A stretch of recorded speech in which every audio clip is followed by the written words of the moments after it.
Lori can determine how long the meeting's actually gonna be, because she always seems to know. Okay, yeah, text us the under over, she always knows, always.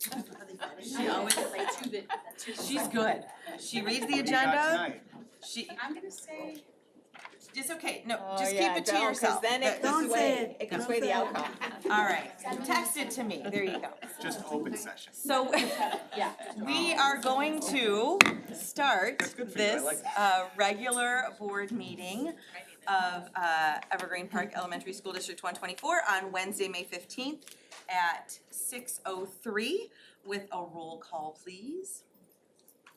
Dr. Michael Thomas is here, He's here, but he stepped out. stepped out. Yeah. Lauren Dowden. Here. David Shepherd. Here. Rachel Merrickwin. Present. Denise Jones, yes. Mike Miller. Present. Colleen Clemzak. Present. On here. Excellent. We'll hit our stride. Please stand for the pledge. I pledge allegiance to the flag of the United States of America and to the republic for which it stands, one nation, under God, indivisible, with liberty and justice for all. Thank you, and thank you for being here. If my board could take a glance at the agenda, I don't have any updates. If anyone else, I make a motion to approve the agenda as presented. thank you very much. And second, please. I'll second. And roll call. Mike Miller. Yay. Rachel Merrickwin. Yes. Denise Jones, yes. David Shepherd. Yes. Lauren Dowden. Yay. Colleen Clemzak. Yes. Motion passed. Excellent. Okay. That's the baton. Thank you so much. Thank you. All right, I just have a few things to start with. And the first is the Special Olympics. You've heard a little bit about that at our last board meeting, but it is coming up on Tuesday, May 28th. We're really excited about this one. You've received some of that information and you have the invite as well on it. So we have a great turnout for that. There are send-offs at each one of the buildings as well. There's an opening ceremony at 10 o'clock. Any of us that have been in Special Olympics before know how very special it is, how proud it is, and what a great community experience it is. So we're looking forward to that morning and pictures and great sportsmanship and success. So that activity is coming up in just a few weeks, so we're excited about that. The next, I feel like there's so much to celebrate, and this is just a handful. We probably have 100 different things that happened during Staff Appreciation Week. I think what's really special to me, having been an educator my entire career, is that we really can't really know the scope and the impact of our work until we see our students that graduate and come back and work in our districts, or get married and invite you to the wedding, or you meet them in the store and you hear the wonderful stories. So I put one of those quotes that really talk about setting direction for life. So lots and lots of ways to celebrate. I think there was food every maybe 10 feet last week. There seemed like a lot of ways to show our staff how much we love and appreciate all of their efforts. So those are just a few of those.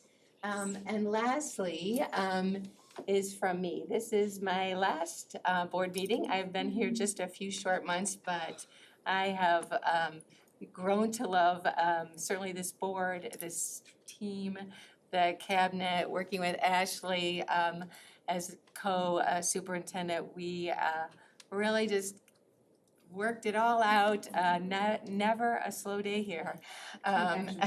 Action-packed, so I feel like I had like compacted learning, but everybody was very patient, great staff, great families and students. I loved seeing the chicks and walking around the schools, and a shout out to the leaders who were gracious to walk around with me, but I have really enjoyed it. So thank you for you're welcome. And I am keeping my EP family sweatshirt. Wearing it proudly, so thank you, very much for this opportunity. And our heartfelt, Oh. oh my goodness, really action-packed, hit the ground running. Yes. Has not stopped the Nope. entire time, so please, Oh, thank you. Oh my goodness. You've just been stupendous, we've been in very It was a good joy. hands, It was a such a joy. good team, Yeah. such a good team. Fantastic. So we're gonna meet with Dr. Woodland shortly in the next couple weeks, do a smooth transition back. I made a little pile. I thought I would take notes every day, but that fell apart the first day. They're up here. But it's up here. They're It's up, they're okay. up here somewhere. But it will be a smooth transition back, and right, I will come and visit again. So Please thank do. you so Oh my much. goodness, thank you so All right. much. Dr. Carlson. I'm usually first. This I- is like something different I this time. don't know why, just. So I have first handbook updates, so thank you to Lauren and Rachel and Michael Thomas for attending our handbook meeting that we had on the 23rd. Some of the updates include, we did quite a few updates, I feel like last year, so this time it was really looking at the IPA model handbook, looking at the updated board policies and making sure that those things are aligned, and then just some minor edits. So we did add a section on the use of artificial intelligence. That was important, and we aligned that with the model handbook and our board policy. A couple other things that were updates that have come out in board policy, there was a paragraph that we added to our bullying section. We needed a section on curriculum complaints, and we'll be posting a spot where you can do that online. And then notification of ISB, there is a section that you have to notify families that ISB has a resource guide on sexual abuse in response and prevention and where that can be found. So we added that section as well. We added a section aligned to board policy and the model handbook on isolated timeout and physical restraint. And that was aligned to our current board policy on that. And then we had some minor edits. Water bottles should contain water only, so that was an important edit to add. We added that smartwatches are electronic devices. And then dress code, which was perfectly aligned to our young ladies that spoke last month. I thanked them for We that. took out the language on fingertip length, which is important for the tall girls out there trying to buy shorts. So those were our handbook updates. Consolidated district plan, if you remember, we do this annually. It's a lot. All of our So many grants, we get a pages. number of federal grants that we do. They're listed there, Title I, Title II, Title III, all of those. And historically, each of those grants has been really long, and you answer fairly repetitive questions in each of those grants. And the state kindly said, we're gonna consolidate this. You're gonna answer these questions one time in a consolidated district plan, and then it makes the rest of the grant writing a little bit easier, I guess, and a quicker process. So first we submit the consolidated district plan for you all to approve, then we submit it to the state, they approve it, and then we are free to apply for our grants each year. So that is what you have on that, and I believe you have a copy.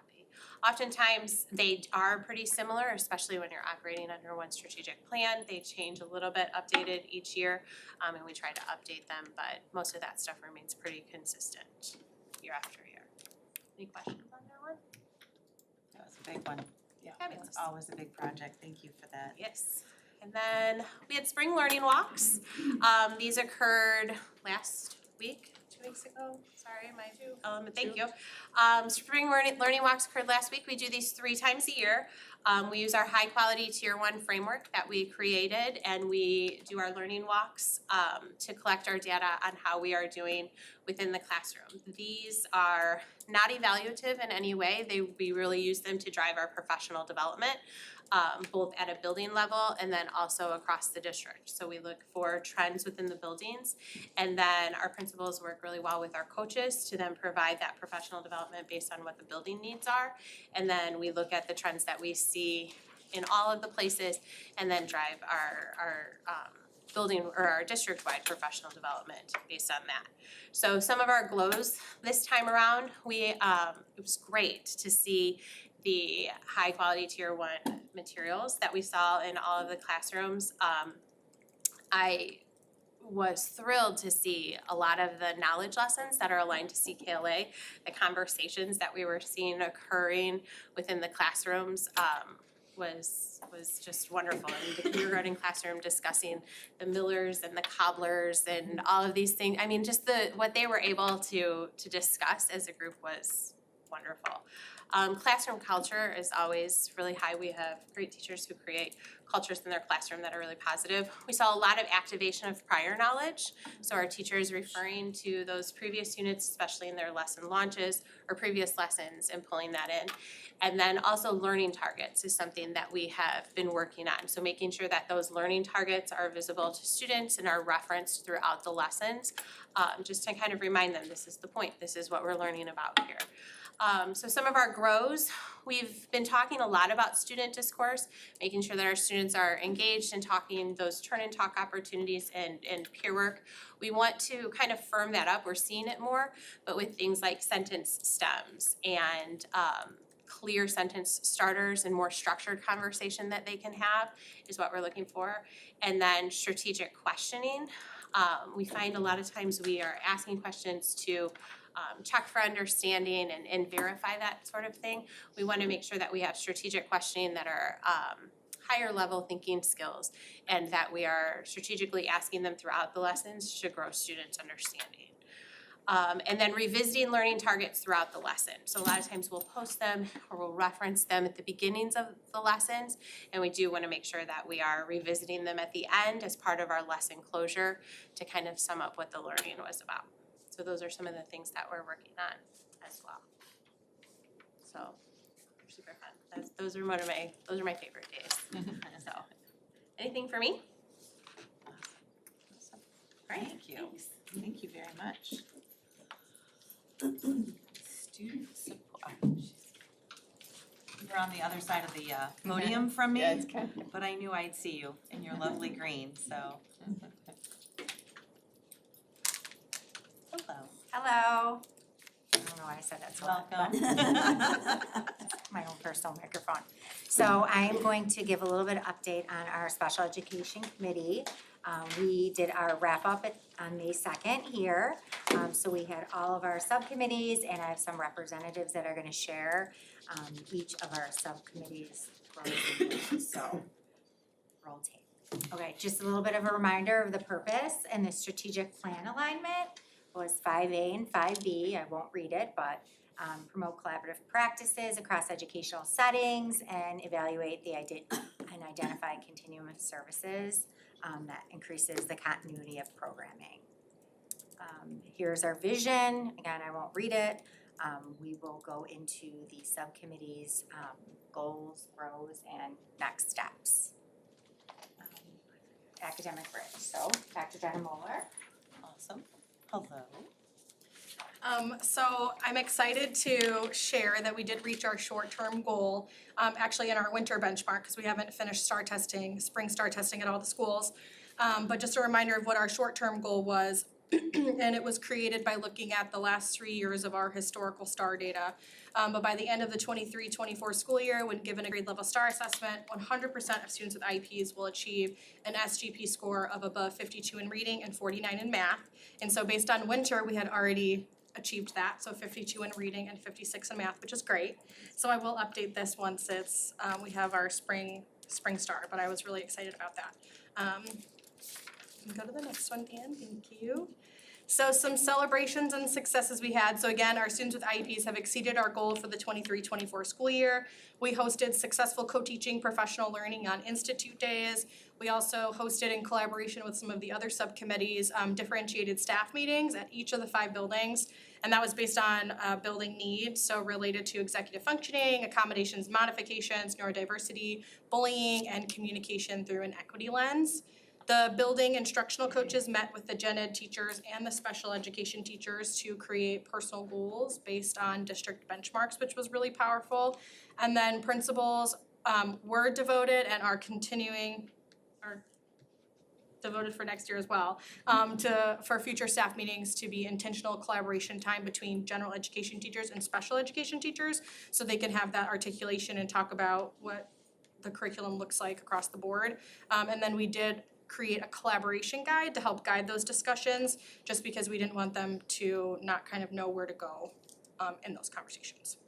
And then where our subcommittee will go next year is we're gonna focus on teaching students how to access and utilize their accommodations and utilize technology, especially at CMS. So really teaching them, like, if this is your accommodation, what does that look like and how can technology support that accommodation? We're gonna also intentionally plan for institute days, so make sure that we have co-teaching, like time to discuss co-teaching logistics and also how to read accommodations and like what that looks like in the classroom. And then Allie Wilson, who's a member of the group, had a really good idea of having teachers actually bring in one of their common assessments. So then we can model how you would make, like what an accommodation would look like based on a student's IEP or 504, just so we can kind of model what that looks like. We'll continue to create professional learning aligned with the 4.3 diverse learners data from the learning walks. And then we'll continue to provide professional learning just on differentiation in general, and then small group instruction to just make sure our students are still receiving access to grade level content. Any questions for me? That's awesome, thank you. Okay, I'm gonna share about the behavior subcommittee. So our goal was for this June to have 50% of students who have behavior plans, that they will demonstrate progress towards meeting their behavior goals. And we are yet to finish the fourth quarter, so we don't know yet if we made our goal, but we can update that. But we are monitoring that. Our BCBA, Grace Habercorn, has already reached out to social workers to communicate how they will connect at the end of the year so we can see if we met our goal. So we're working on it, we're hoping to get there. So we've done a lot of work this year. We completed neurodiversity training for staff at each school. We also had paraprofessional trainings that had like really positive feedback. There was a district-wide clarification on the purpose of fidelity checks. We identified barriers and potential solutions for data analysis in SWIS, because we realized in order to look at the equity data, we had to make sure all the students were entered correctly in that. We updated and shared the FBA, BIP, and fidelity check template. So the BCBA is using the same template that the school social workers are using, and it has all the important features in it. We completed elementary, primary, and intermediate student neurodiversity lessons, and they are almost done with the middle school ones. They should be complete by the end of this week. We had our neurodiversity spirit week in the t-shirts, which you know we talked about at the last meeting. And then this year, any new behavior plans had the fidelity check built into it already. So we're making sure all the ones moving forward have all the pieces, and then looking back to adjust any previous ones that might need it added. So our next steps, we're working on starting to think about what lessons we'll have next year for students related to neurodiversity, because the students moving up into the next age group can use the same lesson, but then the other students, we want to have a new lesson for them. Thinking about neurodiversity spirit week next year and hopefully combining that with Special Olympics, so we can kind of celebrate all types of diversity. And just kind of thinking how we want to design the t-shirts. I know Cindy's wearing hers today. Oh, it's covered up. But just thinking about, because students kind of got into that. Looking at how we're going to have our quarterly behavior goal updates, and then just clarifying the referral process. Our BCBA has been, amazing to work with this year, and just make sure we have a clear process for all school administrators and social workers. We're finalizing cleaning up the SWIS data, so we'll have more accurate data next year. And then doing a fidelity check training, so not only our BCBA can complete those, but social workers, school psychologists, and administrators can do that as well. Any questions on that? How long have you been, we've been using that Swiss? I don't know, for quite a few years. As long as I can remember. Yeah. 18 years. Yeah, students were manually entered, like if they received an infraction, but then if a student, started an IEP at some point in their career, that had to be manually updated. And so it was harder. Not all students were entered just as needed. So Dan Lee's actually helped us connect it to PowerSchool so that it's just automatically updated with the correct information. And so we're still cleaning up and connecting the last schools so that it should be much cleaner and will be more accurate data. I think it was done more at like a building level where we're trying to make sure that there's like a procedure in place with the district, so even like staff turnover or like out of the system and access and all that stuff, so, yeah, it's been great. Cause we hadn't been using it, right? We had been- Wasn't been do that or? For Swiss, which is just the data entry, we had been using that. The connection of putting behavior data into Power School is something that like Centro was working on, and that's not at all the schools yet. So we're just trying to like make steps where it becomes more useful and more effective as a system. Any other questions? I want to talk a little bit about the high quality IEP subcommittee. So we're very excited to let you know that we met both our short and our long-term goals. So again, the subcommittee came out of our initial root cause. We used a ISB rubric to kind of take a deep dive into a handful of our IEPs, and what we realized is we really needed to focus on our goals and specifically in regards to our IEPs. So the SSS department created a rubric just to target goals. So we've been taking samples throughout each quarter, so up to the third quarter, and that's kind of what we developed our goal statements on, and we've met those goals. So again, we have a rubric that we created. There's 5 different indicators when you're looking at an IEP goal. So for example, we're looking at the goal area, method of parent notification. We're looking at the present level. We're looking at, is that goal aligned to a correct state standard? What is the goal statement, and then do those objectives and benchmarks match the statement as well? So all those 5 indicators play into the rubric, and then we have mastery, progressing, approaching, or does not meet. So when we initially did this first sample, overall we did not meet.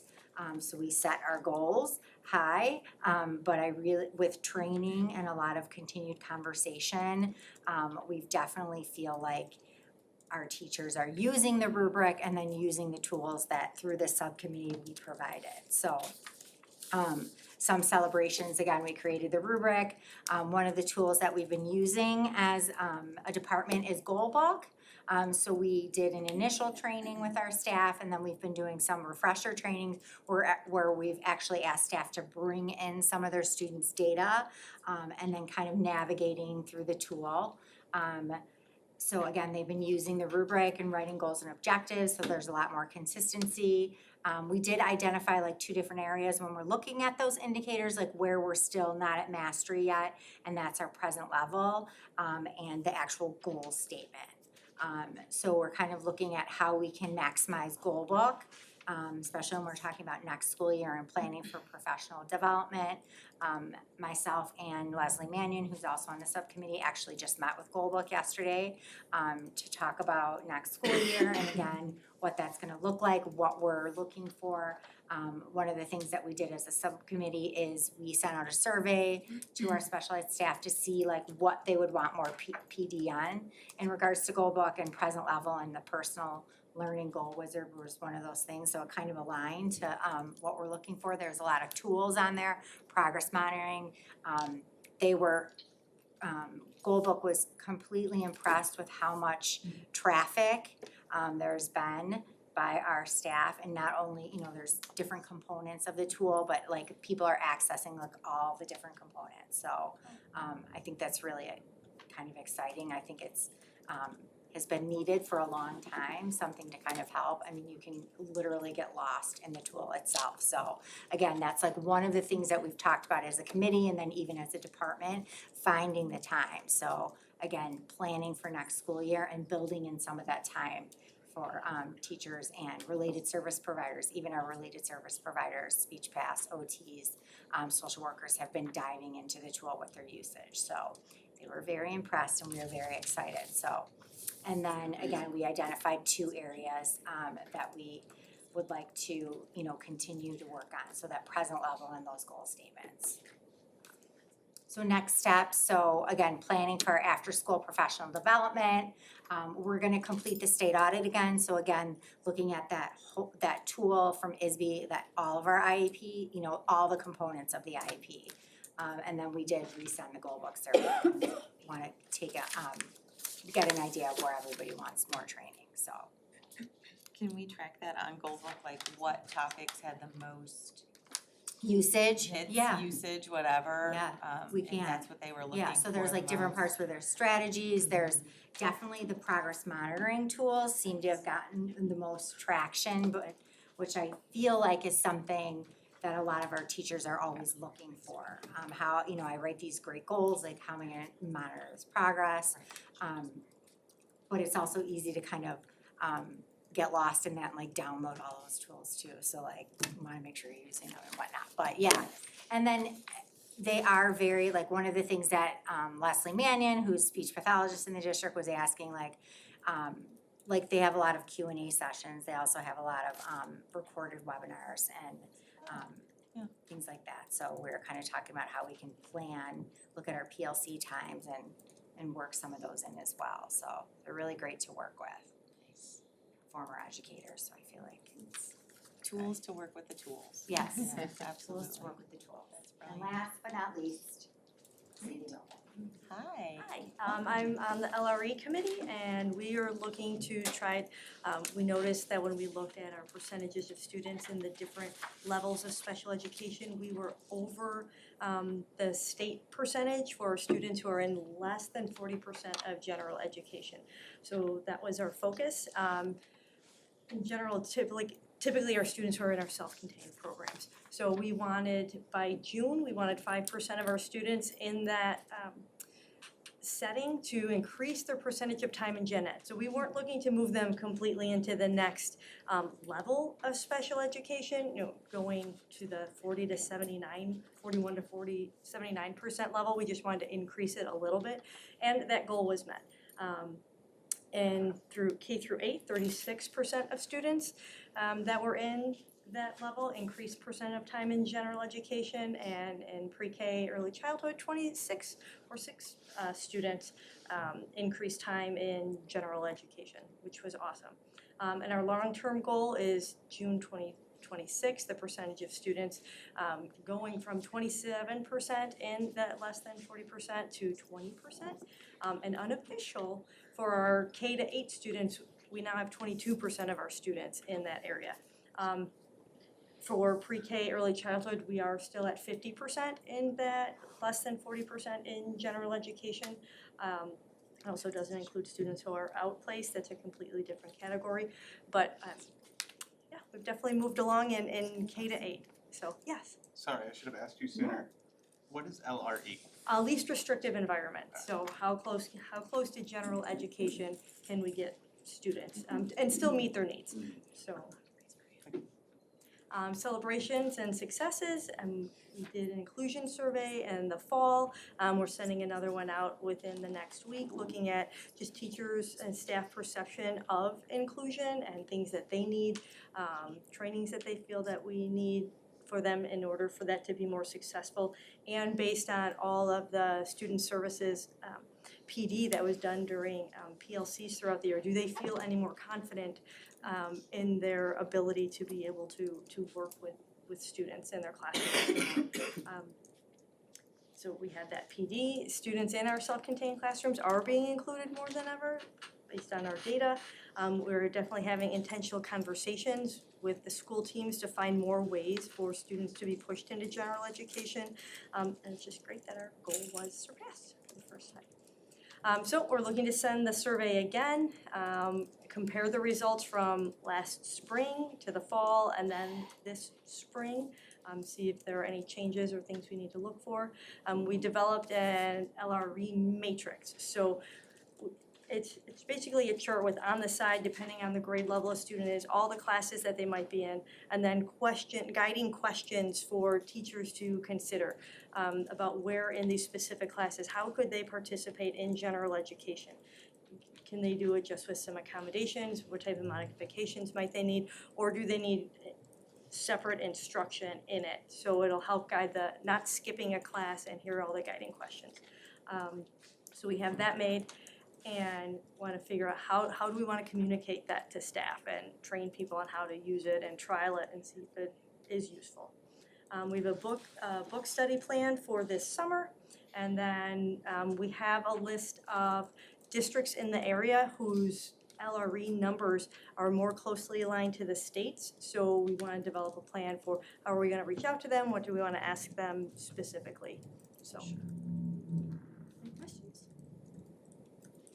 Thanks. Thank you. Thank you very much. Just want to give a quick update on our district community leadership team. So this is our mission statement, Evergreen Cares. We'll work together as partners to nourish a healthy environment through inspiring educational success along with the social, emotional, behavioral, and mental health well-being of students, families, and community. So here was our last meeting held at the Urban Barn, May 2nd. So again, us, the Center for Self-Actualization, Evergreen Park Library, the SXU Birth to 3 program, and then the Urban Barn. You can't see all the hives on everyone from the cats that were in there with us. So just some of the outcomes of the committee, you being one of them. So again, all the buildings have a therapist from the Center for Self-Actualization seeing kids. One of the things that Tammy Bobel had talked about was that with the uptick in how many kids are being referred and how there are kids going after school to the center to receive services as well. They'll make referrals for kids that they believe could use more services than just what we can offer them in school through the center. They've had a lot of family outreach, so like families really looking for parents or for other siblings. So she had mentioned like having no space there and bringing in more therapists and whatnot, so I think that's great. And again, I think I've talked about that before, like we've seen a lot more parents like asking us for help and asking us for resources. So the district has worked with the Birth to 3 program through SXU. Lori Winkler has been great. Allie Wilson, who helps coordinate the preschool program, she has been out to an event there at night, kind of talking about transitioning from that early intervention to the district. So we'll continue to do that. The district and the library continue to work together. We have it all set up for everybody to receive library cards next school year as part of like that registration process. And then they are always, Frank has been wonderful and always offering space there. And the center does some mental health parent workshops there as well. Obviously, we have a parent coaching hotline that we're really pushing for our parents and pushing out through our newsletters. And then we have kind of focused on reviewing behavior and attendance data throughout the district, and how we can like help identify that root cause and use our community partners to help us in community attendance. Just some pictures from our visit. So what's next? So one of the things that we talked about was increasing our partnerships. That's really something we want to work on, which I think we've kind of already talked about. Colleen was gracious enough to send the Village Coalition Yes. my way, and It's like, wait, what did I do? yeah, That so was- I have already Yeah, met with Career day, it was great. Carol Kyle and She was great. Beth Novotny had stopped in here one day and I invited them to be on our DCLT team, so it's the Village Food Pantry. And then also, which I didn't know, that they had a Healthier Evergreen, which they now merged with the Office of Citizen Services, so they kind of just talked about all of the programs that they offer. I too thought that was mostly for senior citizens, but it's not, and they have a lot of financial resources. So they Was that are, a connection from OSF? Was that the OSF, yes, original? that's what they said, Okay, yeah. so. and now they've merged and they have all this money, so I All talked comes about, together, beautiful. you know, how, you know, they talked about how great like our schools have been in like stocking their food pantry, which I know a couple of years ago, like you could go to the food pantry monthly, now you can go weekly, which is amazing, but then all the financial support, like Beth was talking about.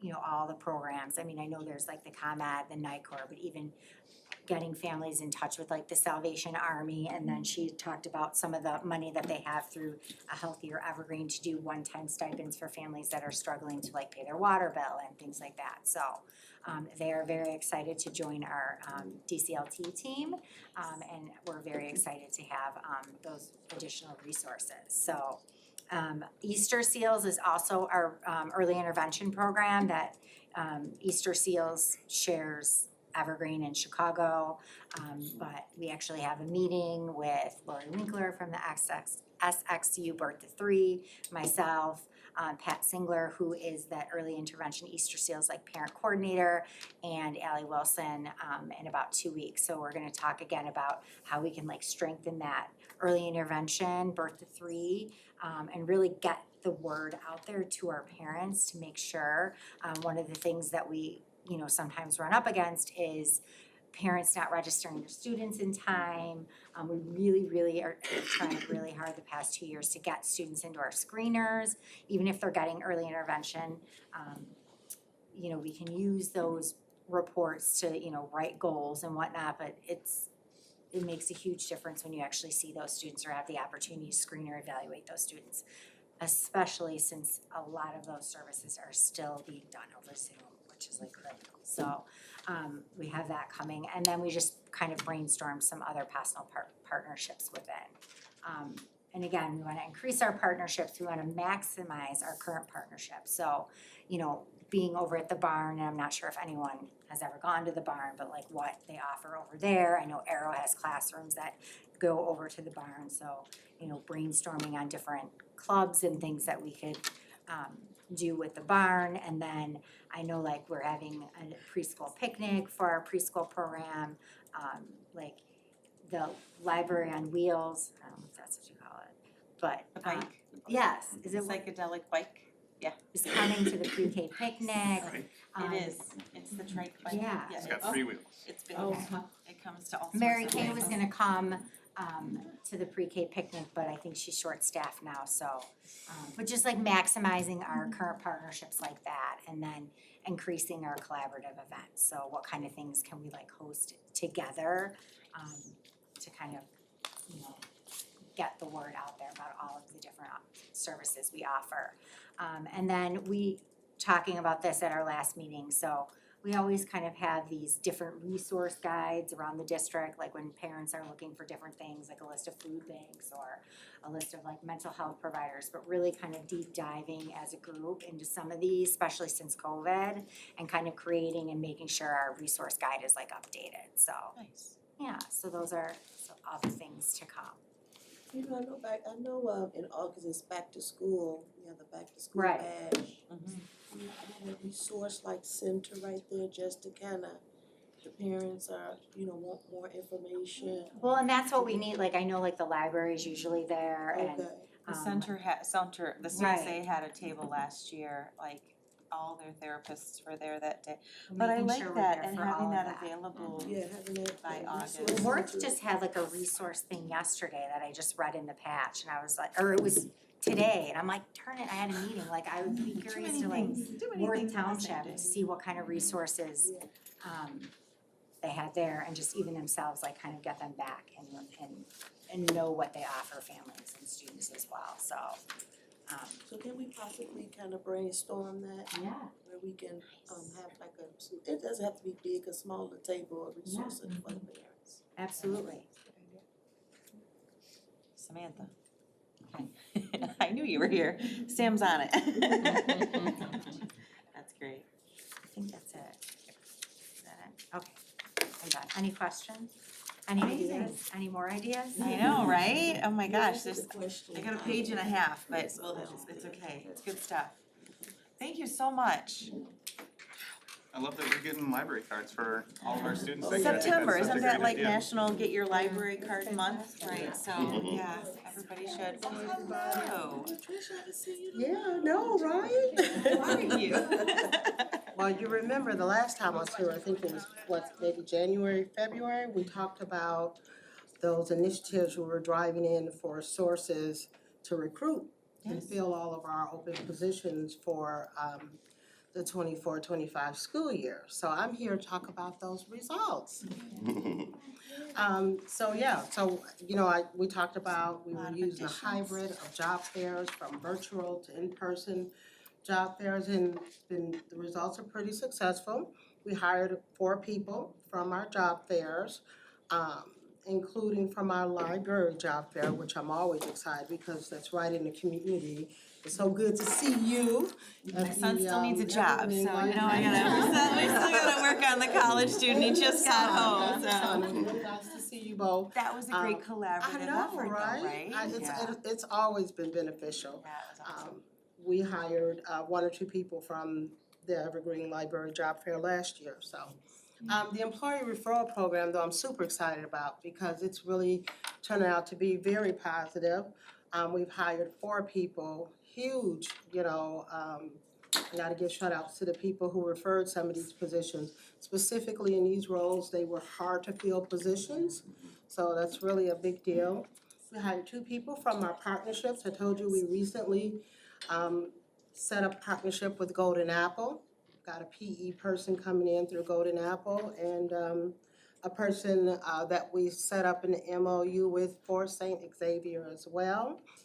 And through social media and our website, of course, we hire probably the most.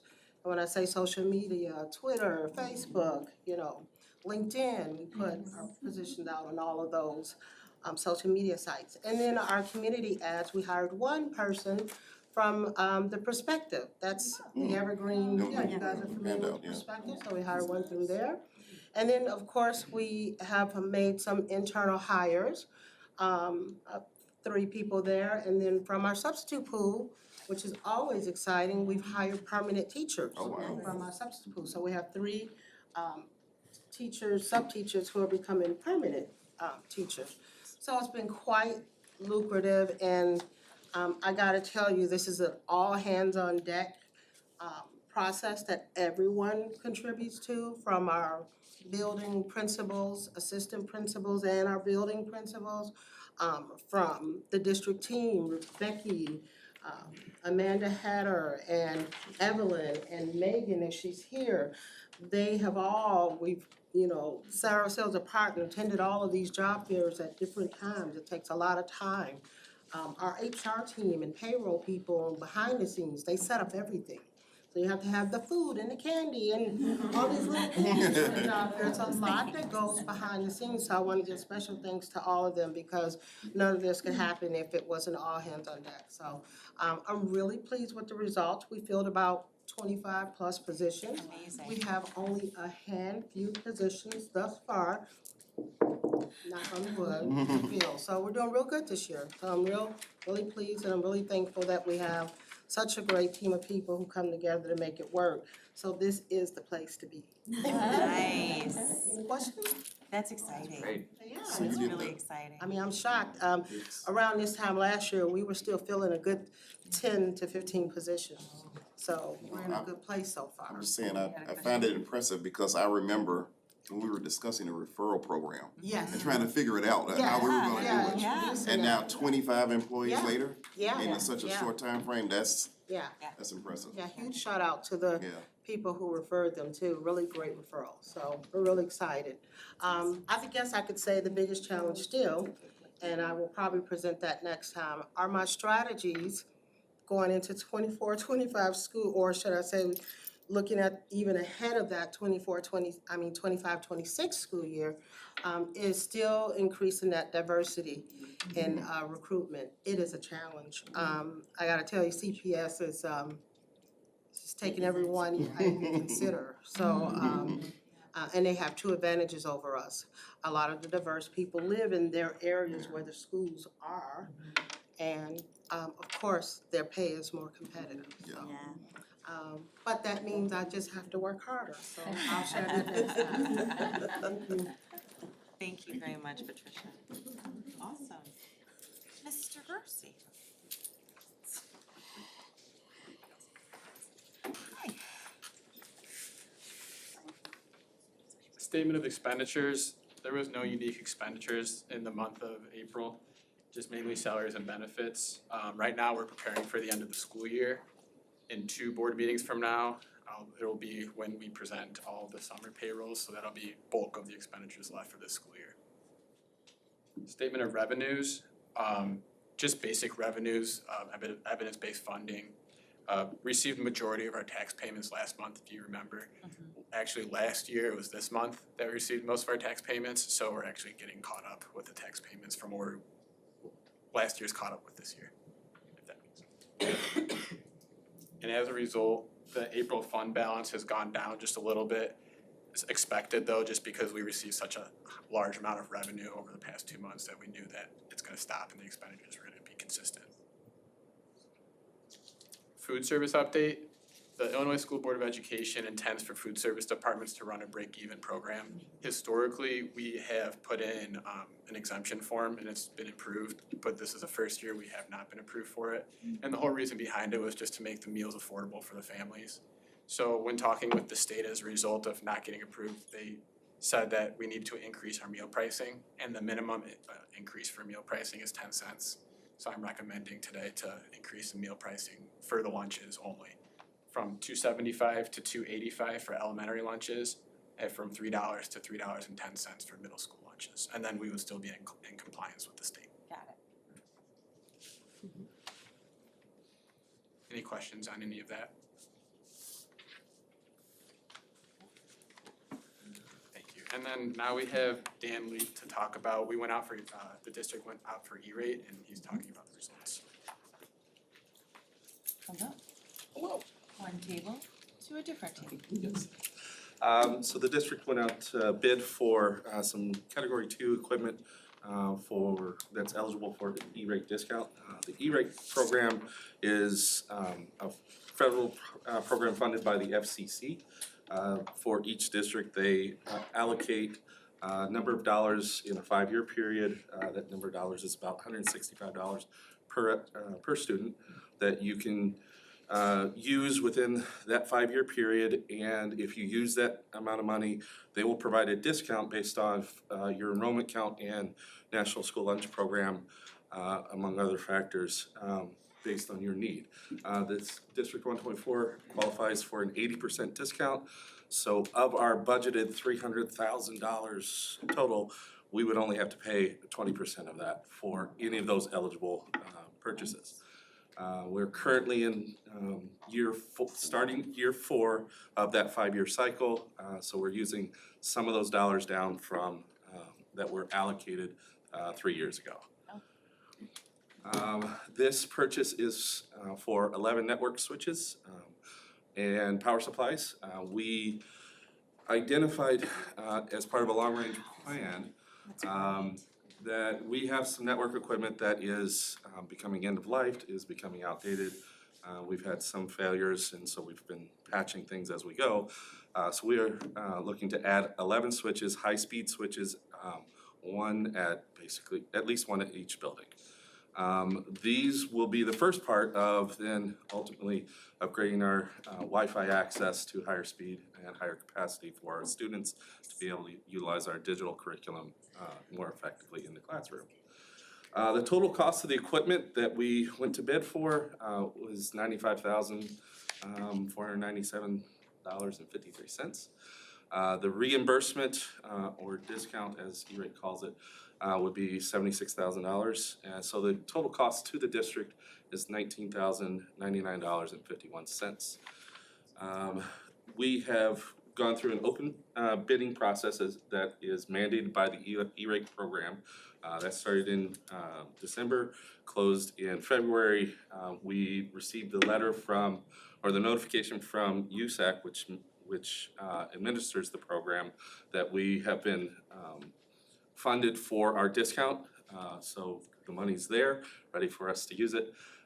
This project, we cannot bill with E-rate until July 1st, so this project is this summer, and it won't take very long getting the equipment in, and we have a network person who will configure them all for us and get them all installed over a couple-day period.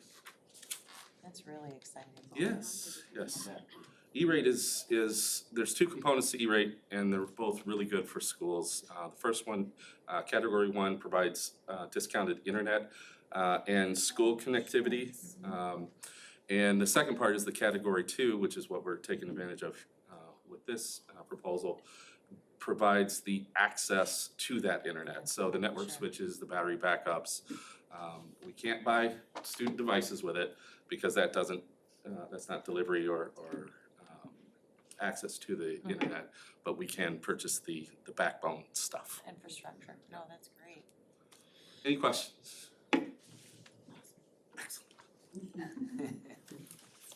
Thank you. Okay. Sonia, do we have any public comment cards? I still gotta read it though, don't I? Okay, Michael's gonna keep me on the straight and narrow. So we are now to our public comment portion of our meeting. A few reminders specifically about the logistics for public comment portion of every meeting, including this evening. As is posted on our agenda publicly for every meeting, to respect all our stakeholders, our commenters, our board, our public, we adhere very closely to the 3-minute limit for comments for everyone. We will set a timer and we expect everyone to respect those 3 minutes. In addition, we don't respond to public comments, but we do hear them, we respect them, and we absolutely take into account the community member concerns. If there's a specific question that comes up, we can respond to that after the meeting, and we will do so quickly. So, for example, I did respond to our students from last time by Friday morning, because if I was gonna see them at the career fair, which I did, I wanted to make sure that I had responded to them, so we do try to follow up if we can. So thank you. No board reports. I don't want you to think we haven't been doing stuff, okay? Just for the record, we've still been doing a lot of stuff, but we'll move on to action items. So first action item is our consent agenda, item A. That includes number 1, to approve our monthly transaction reports for April of 2024. Number 2 is to approve the fund balance reports for April of 2024. Number 3 is to approve expenditure report and projected payroll report for May of 2024. Number 4 is to approve board minutes from the special meeting of April 18th, 2024. Number 5 is to approve the board minutes from the regular meeting of April 24th, 2024. Number 6 is to approve the closed session minutes from the regular meeting of April 24th, 2024. Number 7 is to approve destruction of closed session tapes from January of 2020. And number 8 is the personnel recommendations as listed, with 11 additions, an FMLA, 2 resignations to retire, and 4 resignations mostly at the end of the school year. So if I could have a first motion, please, to accept consent agenda item A. Motion to approve consent agenda item A. Thank you. And a second, please. Thank you. All right, and a roll call. Dr. Michael Thomas, Yay. Mike Wallmiller. Yeah. Denise Jones, yes. Rachel Merrickwin. Yes. David Shepherd, Yes. Lauren Dowden, Yes. Colleen Clemzak. Yes. Motion passed. Excellent.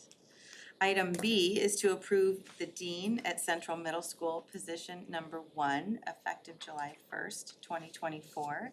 If I may have a first motion, please. First. Thank you. And a second? I'll second. Excellent. And a roll call, please? Denise Jones, yes. Rachel Merrickwin. Yes. David Shepherd, Yes. Lauren Dowden, Yes. Dr. Michael Thomas, Yes. Mike Wallmiller. Yay. Colleen Clemzak. Yes. Motion passed. Item C is to approve the dean at Central Middle School, position number 2, effective July 1st, 2024. If I I'll can make have that a- motion. Thank you. And a second? I'm excited. I for the know. dean. I'm reining it in. I gotta get through this part. Y'all know I get distracted, so. Okay, and a second. Great. And a roll call, please. Denise Jones, yes.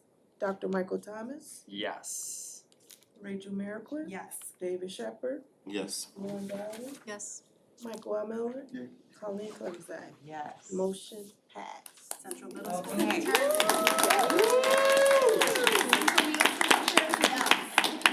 And both of our new deans are here with us this evening, so I would love to introduce them. yes, please, that would be wonderful. So we have Jaimin Smith is our first one. Would you like to stand? I would love it. Thank you. Cremoni High School, where he is currently a sophomore dean. We're excited about what he will be able to bring to this team with his experience. He spoke a lot in his interview about writing success plans for students, which is wonderful, as well as his restorative work, which will be great. He has a great love for music, and I believe he also mentioned that he writes some, correct? So we love that. He was described in his references as being passionate about his work and also no nonsense, which I think is great. Good combination, So yeah. I loved it. And then we also have John Jensen. John works currently at Oaklawn Community High School, where he took over their behavior program. Prior to that, he was at Oaklawn Hometown Middle School, where he helped to create their emotional disability program in 2016. So we feel that John will bring a wealth of knowledge in the area of special ed for Central Middle School and add that to his team. He's a coach, he's coached track and football, correct? And his references spoke very highly about his ability to both build relationships with students and with families, and we know that he'll be great at that with us. So we are welcome. so excited to have them. They're gonna be a great team together, so. I love it. We have swag bags for you. We have swag, is what we do. Turquoise, I'm not sure why they're turquoise and not green, but Yes, for another day. so, who's modeling this, oh, the t-shirt, you've got the okay. So, you know, we like our t-shirts and our swag here in 124.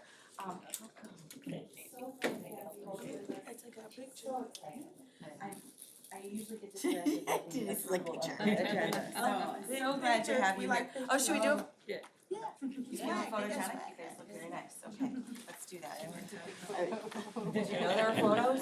No. Okay, there's photos. Ah, We do swag and we do No. photos. I know, right? I don't mind a photo. Mike negative. Did we not mention that in the interview? That there's. My wife's got me ready for photos, don't Oh, worry. very good, okay. So welcome. Yeah, I'm excited. Great. Oh, and go- you you heard go up your there. CMS Yeah. people applauding, well, yes. I lost it. Nice. We try to balance it out, 'cause you're. You're gonna wrap around the table? Hate wrap text. It's an Excel joke. Great. Welcome. Thank you. Very good.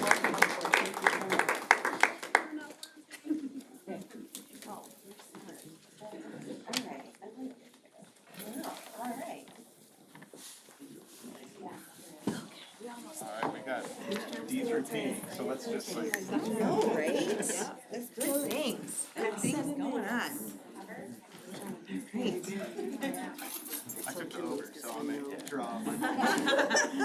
Okay, now I'll get back on track. She works too hard. I really get excited about that, so thank you for putting up with that. All right, so, agenda item D is to approve our custodian summer help of Kim Welcome. If I could have a first motion, please, I'll make the motion. and a second, second. and a roll call. We are fighting over who gets to approve these meetings. Rachel Wow. Merrickwin. Yes. Lauren Dowden. Yes. David Shepherd. Yes. Dr. Michael Thomas. Yes. Denise Jones, yes. Mike Wallmiller. Yay. Colleen Clemzak. Yes. Motion passed. Excellent. That was the, tech. Oh, that was David, that's what I thought, I'm like, wait, we did that one, okay. he's not here. Making sure we distributed all the things, okay. Item E is to approve summer school staff, which was in our board packet, the spreadsheet was in there, if I could have a first motion, please. Motion to approve summer school staff. Excellent, and a second, Second. awesome, and a roll call, please. Dr. Michael Thomas. Yay. Mike Wallmiller. Yay. Denise Jones, yes. Rachel Merrickwin. Yes. David Shepherd. Yes. Lauren Dowden. Yes. Colleen Clemzak. Yes. Motion passed. Excellent. Item F is to approve our administrative contracts. If I could have a first motion, please, I'll make the first. and a second. Thank you, and a roll call. Michael Wallmiller, sorry. Yay. Dr. Michael Thomas. Yay. Lauren Dowden. Yay. David Shepherd. Yay. Rachel Merrickwin. Yes. Denise Jones, yes. Colleen Clemzak. Yes. Motion passed. Excellent. Item G is to approve the administrative salary increases for the 24-25 school year that we discussed in closed session at our last meeting. If I could have a first motion, please, to approve, I'll make the motion. and a second. I'll second. All right, and a roll call. Rachel Merrickwin, Yes. David Shepherd, Yes. Lauren Dowden, Yes. Dr. Michael Thomas, Yay. Denise Jones, yes. Michael R. Miller. Yay. Colleen Clemzak. Yes. Motion passed. Excellent. Item H is to approve extended day salary increases for the 24-25 school year. If I could have a first motion, please. First. And a second. Second. And a roll call. Michael R. Miller. Yay. Dr. Michael Thomas. Yay. Denise Jones, yes. Rachel Merrickwin, Yes. David Shepherd, Yes. Lauren Dowden, Yes. Colleen Clemzak. Yes. Motion passed. Excellent. That was H, right? Maybe. I is, thank you, okay, to approve food service salary increases for the 24-25 school year. If I could have a first motion, please. Motion yeah. motion to approve I'll food second. service. Okay, and a roll call. Dr. Michael Thomas. Yay. Rachel Merrickwin, Yes. David Shepherd, Yes. Lauren Dowden, Yes. Denise Jones, yes. Michael R. Miller. Yay. Colleen Clemzak. Yes. Kill it, jump in there. Yeah. Okay, item J. There's no auction battles to the next one. This is, I love this meeting though, like all of the salary increases, the Yes, additions of great the things, people, like this is awesome. But I'm also gonna keep track of what we've already done. So, item J, approve maintenance salary increases for 24-25. If I could have a first motion, please. Motion to approve maintenance salary increases. Thank you. And a second? I'll second. Thanks, Steve. And a roll call, please. Dr. Michael Thomas. Yay. David Shepherd, Yes. Lauren Dowden, Yes.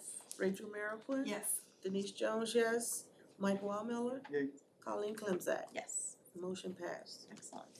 Item K is to approve the parent and student handbook updates that we heard from Dr. Carlson for the 24-25 school year. If I could have a first motion, please, to approve. First. And- Second. And a roll call. Michael R. Miller. Yes. Dr. Michael Thomas. Yay. Lauren Dowden. Yay. David Shepherd. Yes. Rachel Merrickwin. Yes. Denise Jones, yes. Colleen Clemzak. Yes. Motion passed. Thank you.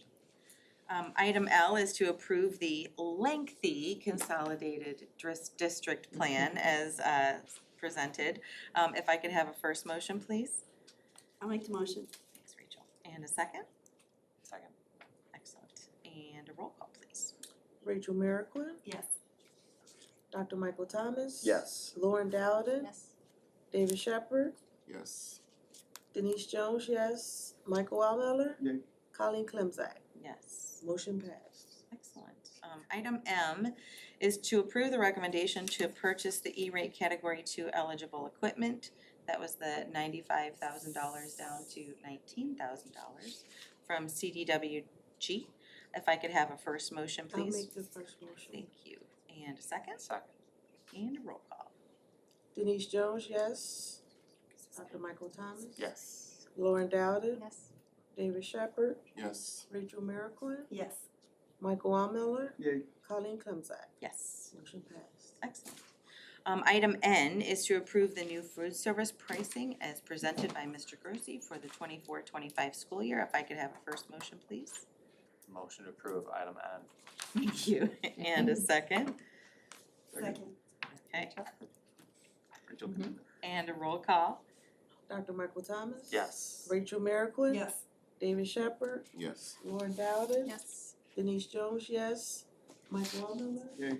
Colleen Clemzak. Yes. Motion passed. Excellent.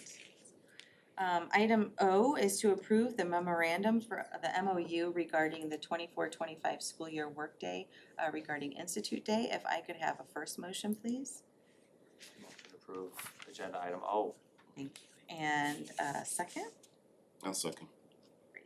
Thanks, David. And a roll call, please. Dr. Michael Thomas. Yes. David Shepherd. Yes. Lauren Dowden. Yes. Rachel Merrickwin. Yes. Denise Jones, yes. Michael R. Miller. Yay. Colleen Clemzak. Yes. Motion passed. Excellent. Okay, and now I'm gonna read this. I started late to do the math on how many years of service is represented on this piece of paper. Oh my goodness, okay. So this, next is to approve the resolutions honoring retirees, and I will read it, and then I'll ask for, a motion. So this is a resolution honoring our retirees on their occasion of their retirement from School District 124. Whereas the Board of Education desires to recognize Lori Lurquin for 16 years of service, Michelle Reminga for 23 years of service, Kevin Brew for 6 years of service, Amy Carmody for 24 years of service, Donna Mulrennan for 25 years of service, and Julie Schofield for 22 years of service. Whereas the Board of Education wants to thank them for their hard work and dedication to the students, parents, and staff of Evergreen Park Elementary School District 2024, now therefore be it resolved by the Board of Ed of School District 124, Evergreen Park, Cook County, Illinois, as follows. The Board of Education of School District number 124, Evergreen Park, congratulates our retirees on the occasion of their retirement from the district after many years of selfless service. On behalf of the residents of School District 124, the Board of Ed expresses its heartfelt appreciation of our retirees for their many years of devotion and dedication to the school community of Evergreen Park. And section 3 is that the Board of Ed wishes all of them and their families all the best of good health, good times, and happiness in a much-deserved retirement. Approved and adopted this 15th day of May. So, are any of our retirees here? Okay. We gotta vote. I know. And we'll have an opportunity to read their names again at the event on June 6th, so that will be great. 116. Okay, thank you, 116? Oh my gosh, oh my gosh. So, a first motion, please, to approve the resolution honoring our retirees. I'll make the motion. Excellent. All right, Rachel's on it. And a second, please. Second. Okay, and a roll call. Rachel Miracle? Yes. Denise Jones? Yes. Like, when is she gonna answer? It's a delay there from Denise. We are making you work hard today. This is a good one for her. I know, right? Yes. Warren Dowden? Yes. Dr. Michael Thomas? Yes. Michael Wellmiller? Yay. Colleen Clemzak? Yes. Motion passed. You're awesome. So now we will recess to closed session to discuss the appointment, employment, compensation, discipline, performance, or dismissal of specific employees for the district or legal counsel, including hearing testimony on a complaint lodged against an employee or legal counsel to determine its validity, citing 5 ILCS 120/2. Also student disciplinary cases and the placement of individual students in special education programs and other matters relating to individual students. We will take action after closed session, but just on one item. And I do not know how long closed session will be, so if you wanna stay, fine. But we will not be resuming the Zoom afterwards. So, all in favor? Aye. Okay, yeah, we